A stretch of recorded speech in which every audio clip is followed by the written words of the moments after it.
Bonjour à toutes et à tous, vous êtes sur la chaîne Ingénieur IA, je suis Akari Suga et je partage avec vous mon parcours, celui que je suis pour devenir un ingénieur dans le domaine de l'IA. Je vous montre de A à Z l'ensemble des compétences que je dois absolument maîtriser et sur la chaîne, vous trouverez en fait des playlists pour chaque compétence. Donc si c'est les thématiques qui vous parlent, vous vous abonnez, vous cliquez sur la cloche de notification et on fait le parcours ensemble. Dans cette vidéo, nous allons voir notre troisième type de jointure, à savoir right join. Alors, dans la précédente vidéo, nous avons vu le left join. Le left join est pareil que le right join.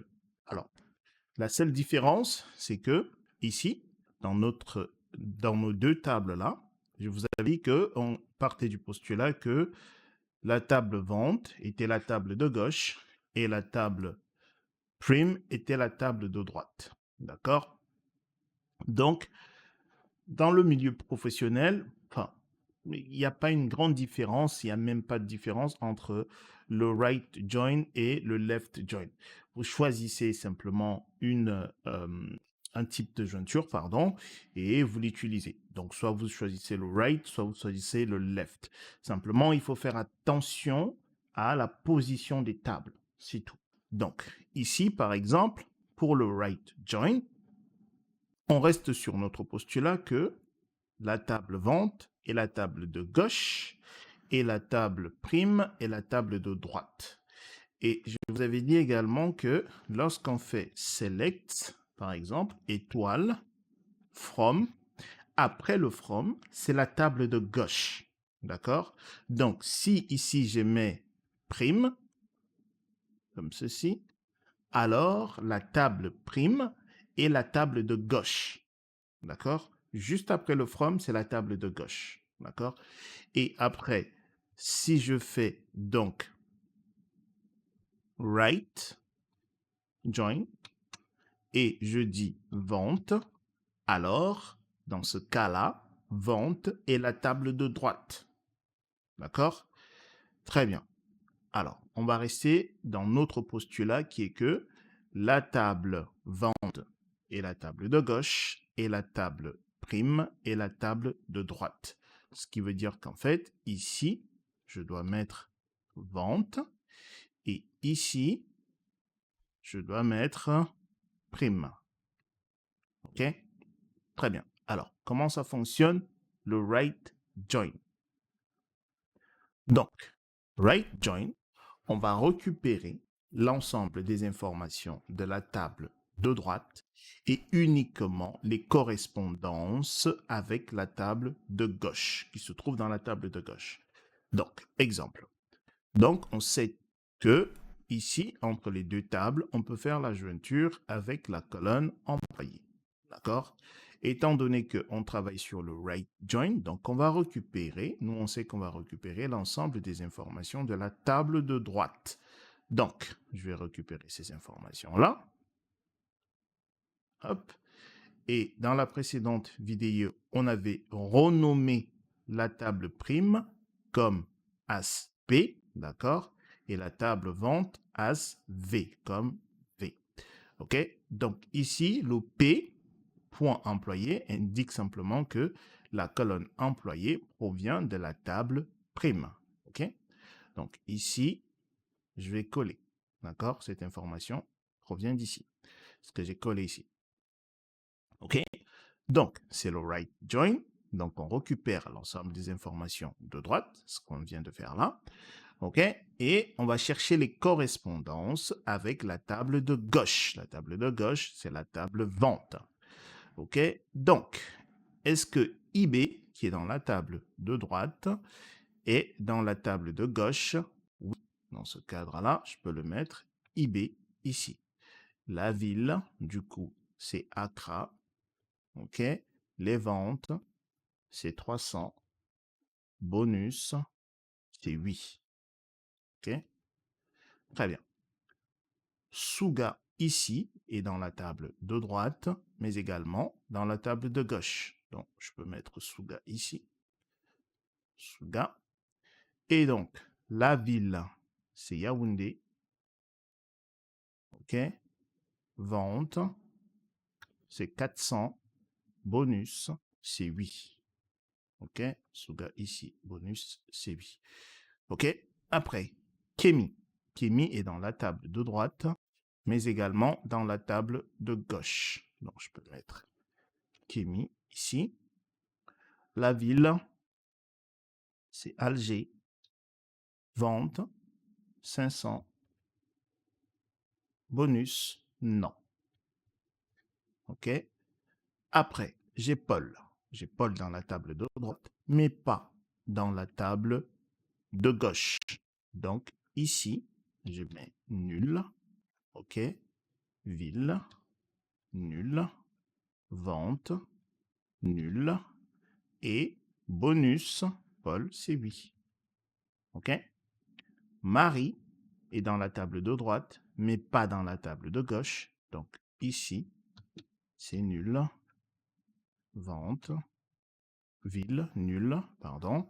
Les ventes, nul. Bonus, 8. OK, le 8, c'est celui-là. Après, j'ai Messi qui est dans la table de droite, mais également dans la table de gauche.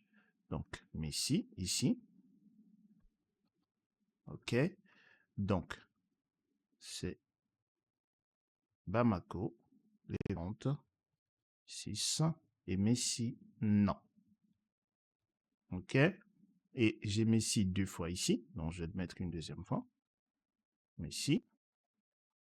Mais également ici, Messi. Et j'ai Douala. Et j'ai 700. Et j'ai non. Voilà, c'est tout. Et remarquez bien, ici, on n'a pas Seba. Pour la simple et bonne raison que Seba n'est pas présent dans la table de droite. OK? Donc, ici, en termes de requête, on va faire select étoile from la table de gauche qui vient juste après le from. Et on a dit as V. Right join la table de droite. Donc, as P. D'accord? On. La jointure se fait sur la colonne employé. Donc, V. Point employé égale à P. Point employé. Voilà. Si on exécute ça, on a ceci comme résultat. OK? Si je veux voir uniquement les données qui sont présentes dans la table de droite, mais qui sont absents de la table de gauche, ce cadre-là, je peux faire where, d'accord, v. Employé, d'accord, is nul. Alors, c'est deux L, pardon. Et du coup, si je fais ça, en fait, j'aurai dans ce cadre-là ceci. OK? Ça, on va mettre une autre couleur. Voilà. Si j'exécute tout ça, j'aurai la partie en rouge. D'accord? Avec le v.employé is nul. OK? Très bien. Alors, ce que je vous disais, c'est que la seule différence entre le right join et le left join, c'est la position des tables. D'accord? Si ici je mets left join, bah dans ce cadre-là, il va récupérer l'ensemble des informations de la table de gauche. Si je mets right join, bah il va regarder par rapport à la table de droite. Donc, que vous utilisez le left join ou le right join, c'est simplement faire attention à la position de vos tables, en fait. D'accord? Simplement faire attention à la table avec laquelle vous souhaitez, en fait, récupérer l'ensemble des informations. OK? C'est la seule différence. OK. Donc, rapidement, côté PG Admin, du coup, ici, on va utiliser le right join. On va utiliser à nouveau nos deux tables, à savoir la table Customer et la table Payments. D'habitude, on va les inspecter rapidement. Select étoile, from, from customer, donc client. On va faire limite 5 et je vais faire select étoile from payment, limite 5. OK. Donc, si j'exécute la première requête, donc j'ai mon customer ID ici comme clé primaire, donc primary key pour PK. OK. Et ici, j'ai également customer ID. Ici, en fait, customer ID, c'est une foreign key. D'accord? OK, c'est une clé étrangère ici, dans la table payments. D'accord? Donc, je peux faire la jointure en utilisant customer ID. Donc, ici, pour le right joint, je vais faire select étoile from. Du coup, ça va être la table de gauche d'abord à donner.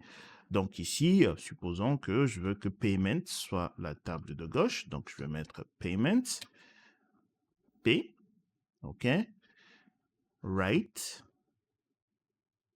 join, la table de droite. Du coup, je vais dire customer, OK, C, on, c'est du coup P, point, on sait que c'est customer ID, égale à quoi? Bah, à C, point, customer ID. OK? Donc, après, comme d'habitude, on sélectionne, on exécute. Voilà. Donc, si on veut représenter ceci en termes de diagramme, du coup, on aura quoi? Ici, je viens là, je sélectionne ça, je prends une couleur noire, je trace mon premier cercle. Par la suite, je change de couleur en le vert et je trace un deuxième cercle. OK? Donc ici, c'est la table de gauche et ici, c'est la table de droite. OK? Et donc, right join, bah, c'est l'intersection entre